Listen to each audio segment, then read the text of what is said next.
예, 고향 가신 분이 많아서 자리가 많이 비었네요. 네. 그러니까 한 분 한 분이 뚜렷하게 보입니다. 이거 무슨 얘기인지 아시겠어요? 혹시 졸면은 금방 표가 납니다. 조심하시기 바랍니다. 우리가 일상적인 생활을 하면서 보편적으로 겪는 여러 가지 삶의 어려움 하면은 첫 번째가 아마 질병의 문제겠죠. 건강의 문제가 있을 것이고, 두 번째는 경제적인 문제가 있을 겁니다. 그죠? 경제적인 문제가 우리에게 참 힘들게 하고, 세 번째는 진로, 앞길의 문제, 네 번째는 아마 주변 사람들과의 관계가 어려워지는, 불편해지는 관계의 문제가 있겠죠. 이런 것과도 함께 또 우리 삶에 큰 영향을 미치는 문제 중에 하나가 아마 자녀들의 문제가 아닌가 합니다. 모든 부모들은 다 자녀들을 사랑하지요. 사랑하고 좋은 것 또 잘해주고 싶고 잘 되기를 원하지요. 그죠? 그런데 우리가 아무리 몸이 아프고 또 경제적인 문제가 있고 또 여러 가지 답답한 일이 많다 하더라도 자녀들이 잘 되면 형통하면 기쁘고 부모들은 행복합니다. 그죠? 또 반대로 아무리 몸이 건강하고 경제적으로 여유가 있고 하는 일마다 다 잘 된다 하더라도 자녀들 문제가 꼬이고 잘 풀리지 않으면 부모들 마음은 참 마음이 어렵지요. 힘들고 답답하고 괴롭고 걱정이 되고 불안해지기 마련입니다. 예수님은 이 땅을 떠나시면서 내가 세상 끝날까지 너희와 항상 함께 있겠다라고 약속하셨습니다. 내가 너희가 어디에 있든지 무슨 일을 하든지 내가 함께 하겠다. 너희가 무슨 일을 당하든지 너희들의 느낌이나 감정이 어떠하든지 내가 함께 하겠다. 이런 말씀입니다. 그렇다면 우리가 힘들어하는 이 자녀들 문제, 이 문제에 관해서는 우리와 함께 하시는 주님이 어떻게 우리를 도우실까요? 우리는 어떻게 해야 우리와 함께 하시는 주님으로부터 우리 자녀들 문제를 해결하기 위한 은혜를 입을 수 있겠습니까? 오늘은 이 문제를 같이 한번 생각하고 은혜를 나누고자 합니다. 지난주 말씀입니다. 지난주 말씀에 예수님은 베드로, 야고보, 요한 세 제자를 데리고 변화산 헬몬산으로 기도하러 가셨습니다. 그리고 기도하던 중에 예수님 모습이 원래 모습으로 변화되셨습니다. 얼굴이 해처럼 빛나는 모습, 그리고 온 몸도 아마 빛난 것 같아요. 그래서 옷이 투명하게 변하고 새하얗게 변했다 그랬습니다. 그리고 그곳에서 하나님의 음성을 듣게 되지요. 그죠? 음성을 듣게 되고 신비한 역사가 일어났습니다. 그리고 예수님과 세 제자는 산 아래로 내려왔습니다. 그런데 산 아래 내려왔더니 헬몬산 아래 내려왔더니 아주 난처한 일이 벌어지고 있었습니다. 산 아래로 내려가 보니까 벌써 많은 무리가 모여 있었고 그 무리들 중에 한 사람이 아주 다급한 얼굴로 예수님께 다가옵니다. 그리고 예수님 앞에 꿇어 엎드려서 빌면서 사정합니다. 주님, 제 아들을 불쌍히 여겨 주십시오. 귀신 들려서 간질병으로 몹시 고통받고 있습니다. 활활 타오르는 불 속에 자주 뛰어 들어가기도 하고 깊은 물 속에 빠지기도 합니다. 그래서 아이를 선생님의 제자들에게 데리고 왔으나 그들은 고치지 못했습니다. 그러나 무엇을 하실 수 있거든 우리를 불쌍히 여기사 제발 좀 도와주십시오. 이렇게 애원을 합니다. 그래서 예수님께서 할 수 있거든이 무슨 말이냐? 믿는 자에게는 능하지 못할 일이 없느니라. 그러자 이 아이 아버지가 소리 지릅니다. 예, 저도 믿고 싶습니다. 제발 저의 믿음 없는 것을 좀 도와주십시오. 예수님은 즉시 귀신을 꾸짖으셨고 그 귀신이 거기서 떠나가자 그 아이는 즉시 치료가 됐고 깨끗하게 나았습니다. 이윽고 사람들이 다 물러가고 주변이 조용해졌을 때 제자들이 예수님께 물었습니다. 예수님, 어째서 저희들은 귀신을 쫓아낼 수 없었습니까? 그러자 예수님이 대답하셨습니다. 기도 외에는 다른 것으로 이런 유가 나갈 수 없느니라. 이렇게 말씀하셨습니다. 오늘 본문에 나오는 이 귀신 들린 아이의 아버지는 한마디로 말하면 참 사랑이 지극한 아버지다. 이렇게 우리가 이해할 수 있습니다. 그는 예수님을 찾아 멀리 헬몬산 근처까지 찾아왔습니다. 예수님은 한 도시에 잘 머무르지 않으십니다. 계속 이 마을 저 마을 다니시면서 계속 복음을 전하시고 병을 고쳐주셨습니다. 그러니 계속해서 이동하시는 예수님을 만나기가 쉽지 않았습니다. 그래서 계속해서 이 마을 저 마을 수소문을 해가면서 예수님을 쫓아서 찾아왔던 것입니다. 그렇게 힘들어도 포기하지 않는 그런 마음이 있었어요. 또 그 아들의 상태가 이만저만 힘든 상황이 아니었음에도 불구하고 그 아버지는 그 아들에 대한 치료를 포기하지 않았습니다.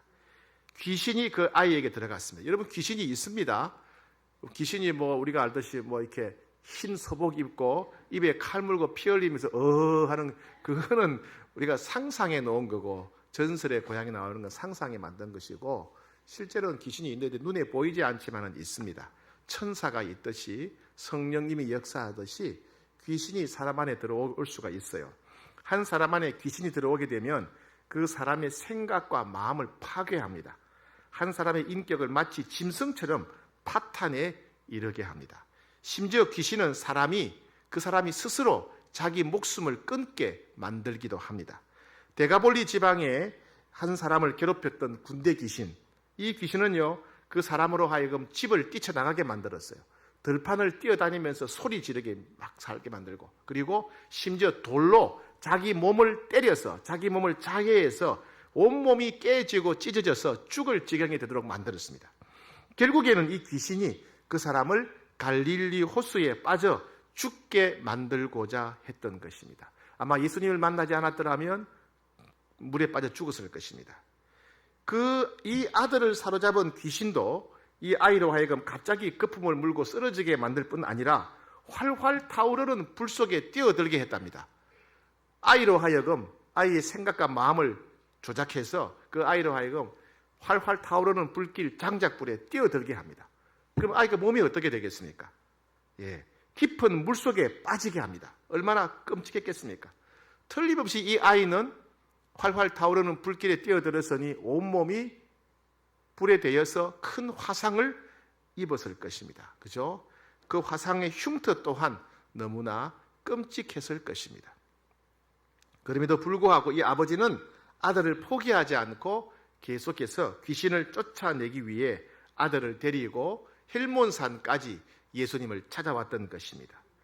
아들이 아무리 자꾸 쓰러져도, 아들이 아무 깊은 물속에 뛰어들어도, 활활 타오르는 불길 속에 뛰어들어도 이 아버지는 절대로 아들을 포기하지 않는 사랑의 아버지였습니다.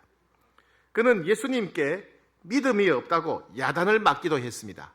예수님께 야단을 맞았지만, 예수님이 야단을 맞으면 보통 사람 같으면 자존심 상해하고 불쾌하게 생각할 텐데, 이 사람은 그런 곳에 아랑곳하지 않고 끝까지 예수님께 매달리면서 도와주시기를 구했습니다. 그는 아들을 사랑하는 사랑에 관해서는 누구에게도 뒤지지 않는 사람이었습니다. 그는 자기 아들을 살리기 위해서라면 체면도 돈도 어떤 고생도 수고도 아깝지 않은 사람이었습니다.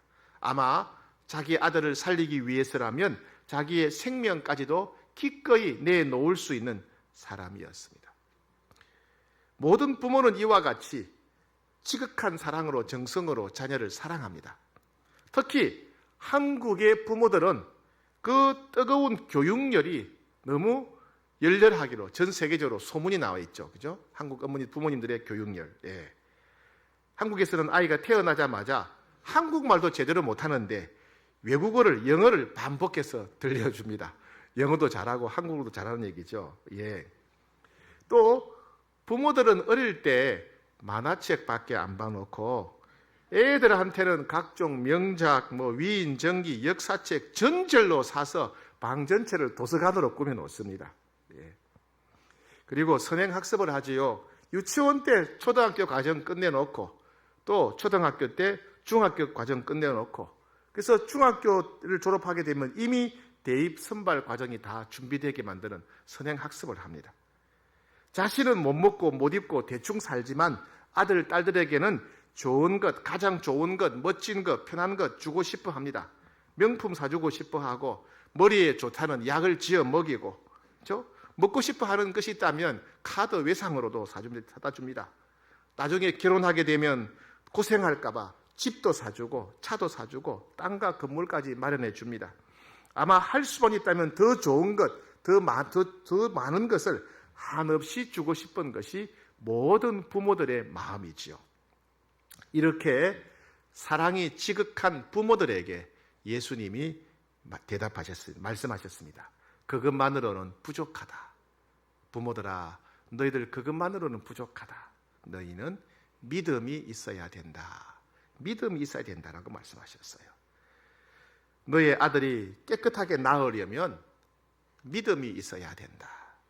너의 아들이 건강하려면 믿음이 있어야 된다. 너의 아들이 만남의 복이 있으려면 너희 부모들에게 믿음이 있어야 된다. 너의 아들이 행복한 인생, 형통한 인생을 살게 되려면 너희 부모들에게 믿음이 있어야 된다. 이런 말씀입니다. 그렇다면 믿음이란 무엇일까요? 믿음은 믿음의 대상이 필요하고 믿음의 내용이 필요합니다. 자, 예를 들어 봅시다. 요즘 요리하는 유튜버가 많이 나오지요. 그죠? 예.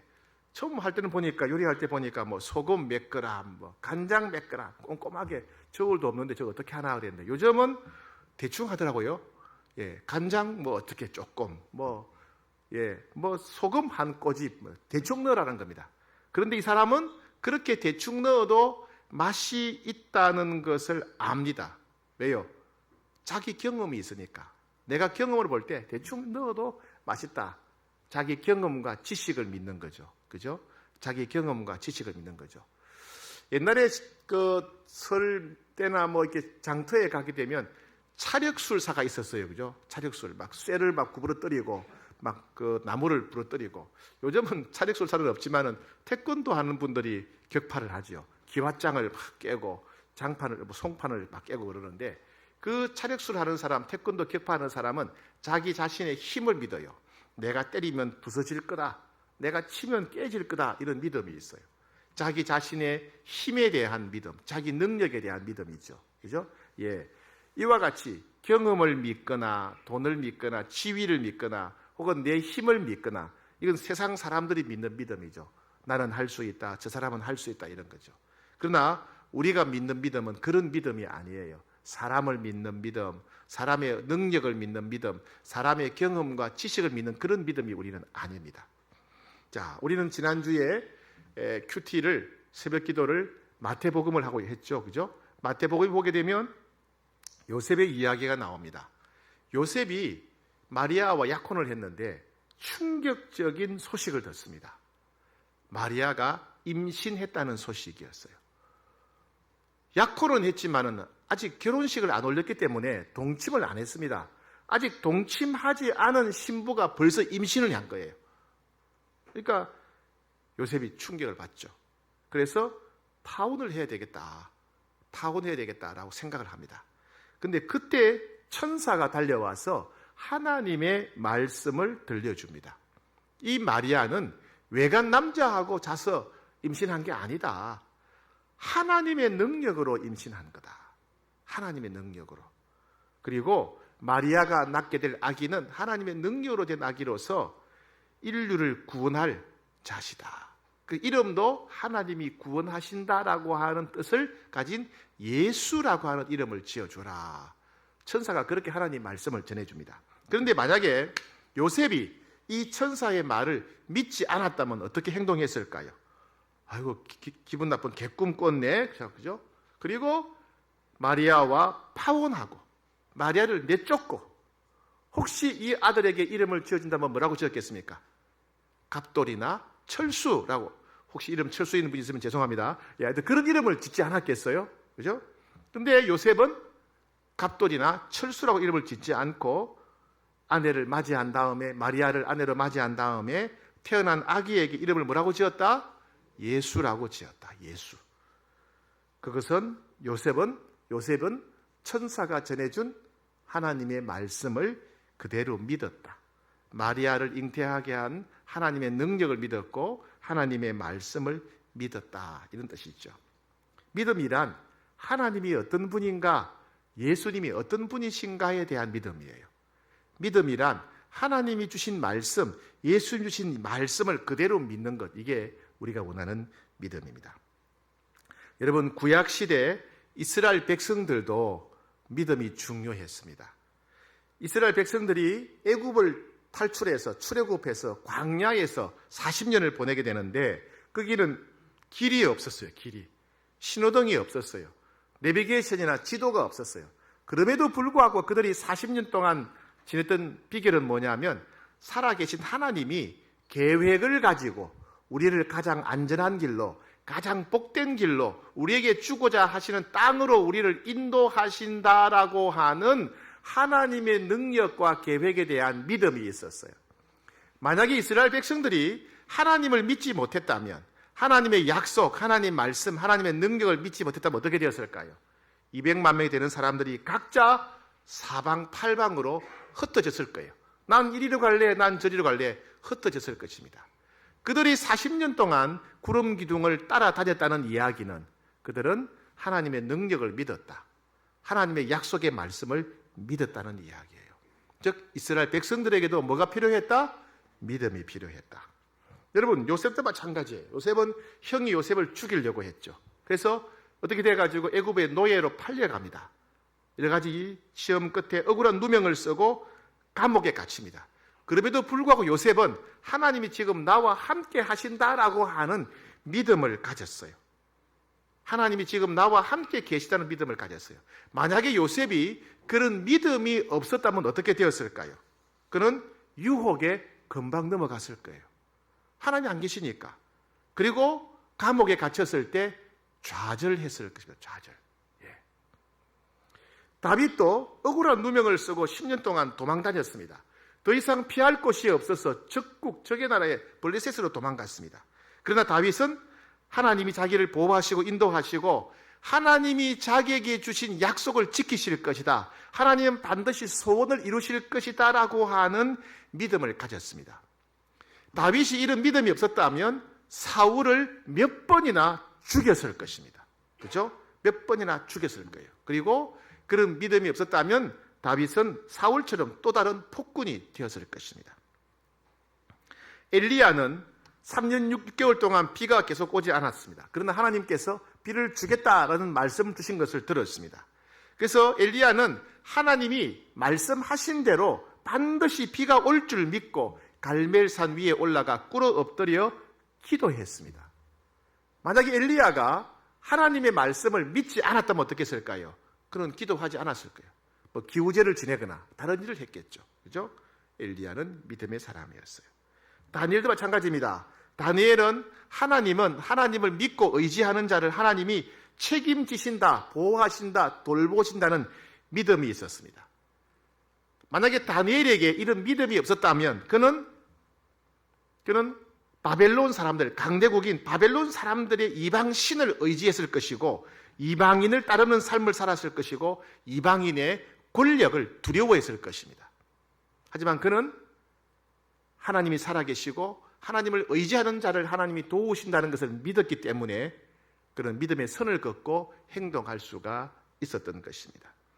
신약 시대는 더더욱 믿음이 요구되었습니다. 예수님께 찾아온 수많은 병자들 중에서 예수님은 오직 믿음이 있는 자들만 깨끗하게 치료해 주셨습니다. 병이 나으려면 믿음이 있어야 했습니다. 예수님께 찾아왔던 부모들은 믿음으로 예수님이 축복해 주시기를 부탁드렸습니다. 바울과 실라는 캄캄한 지하 감옥에 꽁꽁 묶인 채 갇혀 있었습니다. 하지만 하나님이 자신들이 이해하지 못하는 방법으로 도와주실 줄 믿고 감옥 안에서 뭘 했다? 찬송을 불렀다. 찬송을 불렀어요. 바울은 자기가 탄 배가 지중해 한가운데 태풍을 만나서 모든 사람이 몰살할 지경이 되었습니다. 하지만 하나님이 반드시 모든 사람을 살려주실 것이고 자기는 로마까지 가서 복음을 전하게 될 것이라는 사실을 믿었습니다. 그래서 배를 가볍게 하기 위해서 배에 있는 모든 물건과 식량마저 다 바다에 던져버렸습니다. 디모데는 나이도 어리고 경험도 부족해서 교인들로부터 무시를 당하고 멸시를 당했습니다. 하지만 하나님은 하나님이 세우신 자에게 사명을 감당할 수 있는 능력과 권세를 주신다는 사실을 믿었습니다. 이와 같이 예수님이 우리에게 요구하시는 믿음은 예수님이 어떤 분이신가에 대한 믿음, 그죠? 그리고 예수님이 하신 말씀에 대한 믿음을 갖는 것입니다. 우리는 예수님이 평범한 사람이 아니라 우리에게 찾아오신 하나님이라는 사실을 믿는 믿음이 있습니다. 예수님은 전지전능하신 하나님이라는 사실을 믿습니다. 예수님의 이름으로 기도하면 하나님이 역사하신다는 믿음이 있습니다. 예수님은 모든 사람의 죄를 용서해 주는 분이라는 믿음이 있습니다. 그래서 예수님을 믿으면 죄를 용서받고 하나님의 자녀가 되고 천국 백성이 된다는 믿음이 있습니다. 예수님이 말씀하시면, 말씀만 하시면 그대로 이루어진다는 믿음이 우리에게 있습니다. 예수님에게는 불가능이 없고 예수님을 믿고 의지하는 자의 소원을 이루어 주신다는 믿음이 있습니다. 그리고 예수님이 약속은 반드시 이루어진다는 믿음이 있습니다. 그래서 예수님은 사람들의 병을 고쳐주실 때마다 믿음이 있는가 없는가를 확인하셨습니다. 네가 믿느냐라고 물으셨고, 그리고 내 믿음대로 될지어다. 믿음대로 될지어다. 이렇게 말씀하셨습니다. 그러니 여러분, 믿음이 있어야 죄를 용서받습니다. 믿음이 있어야 하나님의 자녀가 돼요. 믿음이 있어야 기도 응답받습니다. 믿음이 있어야 소원이 이루어지는 거예요. 믿음이 있어야 문제가 해결되고, 믿음이 있어야 병이 낫습니다. 그죠? 믿음이 있어야 천국 들어갈 수가 있습니다. 오늘은 설이지요. 설이고, 옛날에는, 지금도 어차피 옛날에도 설에는 이제 음식을 많이 준비했는데, 특히 큰 집, 부잣집에는 음식을 굉장히 많이 준비했습니다. 식구들도 많고 찾아오는 사람들도 많으니까 큰 부잣집에는 음식을 많이 준비합니다. 며칠 전부터, 오래전부터 계속해서 음식을 만들어서 창고에다 넣어놓고 보관을 합니다. 그래서 창고에 음식을 겹겹이 쌓아놓지요. 쌓아놓고, 그리고 문을 활짝 열어놓지요. 아닌가요? 문을 활짝 열어놓으면 아무나 와서 다 먹어버리면 어떡해요? 문을 꼭 잠그죠. 그죠? 꼭 잠궈둡니다. 잠그고 열쇠로 꼭 잠궈둡니다. 그죠? 그래서 그 창고에 들어있는 음식을 먹으려면 반드시 뭐가 필요하죠? 열쇠가 필요한 거예요. 열쇠. 하나님의 은혜의 창고, 하나님의 응답의 창고를 열려면 열쇠가 필요해요. 열쇠. 그 열쇠가 뭐죠? 믿음. 믿음이 열쇠예요. 요즘 말로 믿음이 비밀번호예요. 패스워드입니다. 예. 그러니까 나에게 열쇠가 없다면 창고의 음식을 먹을 수가 없는 거예요. 내게 믿음이 없다면 하나님의 은혜의 창고, 응답의 창고가 나와 아무 상관이 없게 되는 겁니다. 우리에게 믿음이 필요합니다. 특별히 여러분, 부모님들에게도 믿음이 중요합니다. 부모들에게도 믿음이 필요합니다. 왜요? 하나님을 믿는 믿음이 없는 부모는 어떤 모습일까요? 믿음이 없는 부모들의 모습. 세상에 믿을 게 뭐가 있어요? 그죠? 네가 실력이 있어야 돼. 성적이 좋아야 돼. 학생 때 네가 믿을 수 있는 것은 성적밖에 없어. 무조건 좋은 대학 가야 돼. 좋은 대학 가야 돼. 험한 세상에서 학벌이 최고야. 학벌이 최고야. 그리고 좋은 직장, 돈 많이 버는 직장에 올라가야 돼. 돈이 최고야. 뭐니 해도 돈이 최고야. 넌 돈 많이 벌어야 돼. 그리고 계급이 깡패라고 높은 자리에 올라가야 돼. 높은 자리에 올라가야 돼. 세상에서 믿는 것은 학벌과 직장과 돈인 거예요. 그래서 맨날 학벌, 직장, 돈 타령을 하게 됩니다. 그러나 하나님을 믿는 믿음이 있는 부모는 어떤 모습일까요? 하나님을 믿는 부모는 다르죠. 하나님의 계획을 믿기 때문에 걱정하지 않습니다. 하나님의 계획과 뜻이 이루어지기를 믿음으로 기도할 뿐입니다. 하나님께서 인도해 주시고 보호해 주실 것을 믿는 사람들은 불안해하지 않습니다. 오직 어떤 상황에서도 하나님이 우리 아이들을 보호해 주실 것이다, 지켜주실 것이다, 도와주실 것이다, 그런 믿음으로 자녀들을 하나님께 맡길 뿐입니다. 하나님께서는 자녀들에게 각자에게 은사와 재능과 달란트를 주셨다는 것을 믿습니다. 하나님 우리 아이들에게도 은사를 주셨고 재능을 주셨고 달란트를 주셨다는 것을 믿습니다. 그렇기 때문에 남들과 남의 자녀들과 비교하지 않습니다. 남의 자녀들과 비교하면서 열등감에 빠지지 않고 낙심하지 않습니다. 하나님이 반드시 기도에 응답해 주시고 하나님 반드시 말씀대로 약속대로 이루신다는 것을 믿기 때문에 항상 기대합니다. 하나님 어떻게 하실지, 그리고 미리 감사하고 찬양합니다. 여러분, 자녀들은요, 어떤 부모와 사는 것이 행복할까요? 예수님 잘 믿는 부모와 사는 게 행복할까요? 그렇지 않은 부모와 사는 게 행복할까요? 예. 부모가 믿음이 없어서 성적이나 학벌이나 돈이나 지위를 요구하면서 맨날 잔소리하는 부모다. 성적이나 학벌이나 돈, 지위를 요구하면서 다른 사람과 다른 집의 아이들과 계속 비교하는 부모다. 이런 부모와 사는 것을 자녀가 좋아할까요? 아니면 하나님이 하실 일을 기대하면서 축복해주는 부모와 살고 싶을까요? 성적이나 학벌이나 돈이나 지위를 요구하며 맨날 잔소리하는 부모와 살고 싶을까요?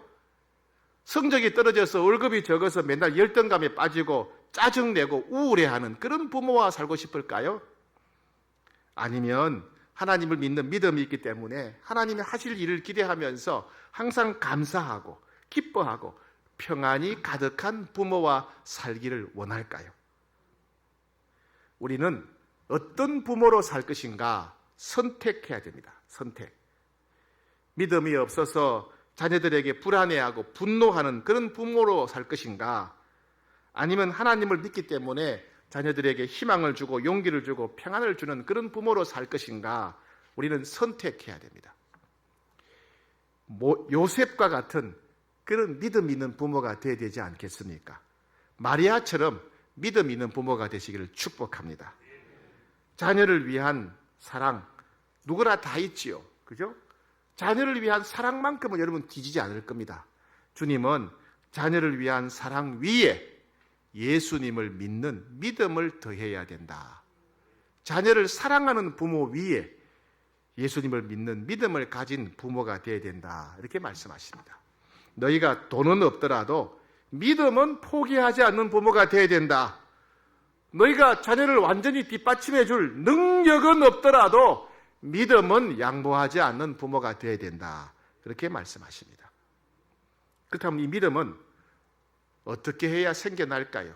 어떻게 해야 큰 믿음을 갖게 될까요? 첫 번째, 믿음은 하나님의 말씀을 들을 때 생깁니다.